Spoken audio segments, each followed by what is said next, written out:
Is there anything else that we can look at that we can do starting on day one under a Liberal government that can start making things better in the province? Well, obviously for me, it's investing in attracting more doctors here and retaining the doctors we have.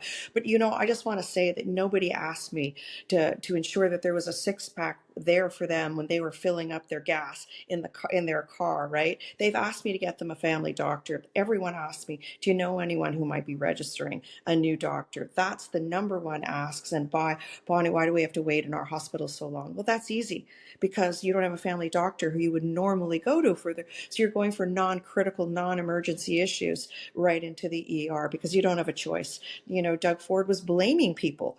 Too many people going to the ERs. Well, Doug, that's your fault. That's not their fault. They don't have a You can't go to a choice. family doctor. You got to go somewhere. You can't go to a family doctor. You got to go somewhere. My daughter had to wait 2 weeks to get an appointment at a walk-in clinic just because she had hives. Can you believe it? That's the state of our healthcare system. And this is Canada. This is Ontario. This is Doug Ford's Ontario. 1,000 people lined up in a snowstorm for 6 hours to register for one doctor in That was in Walkerton. Walkerton, right? Yeah, I In could not Walkerton. believe that.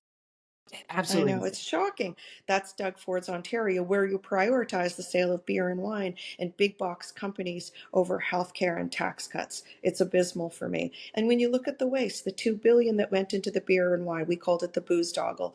The 2 billion that went to the Thermos Spa, the 3 billion in the pre-election checks is what they were. That's 7 billion right there. We also saw the abrupt closure of the Science Center. The Science Center, by the way, he claimed that the roof would collapse under a big snowstorm. Well, we've had a big snowstorm. The Still roof there. is still there, Doug. So why'd you close it? Why'd you close the Science Center? And then moving all those Service Ontario into Staples and wherever else, Walmart's. Plus, they paid for the to put in the kiosk. They never did that when they were small business franchises. They closed down those small businesses. It's utter contempt is what he treats The the average people of person so they Ontario. can give more money to the corporations.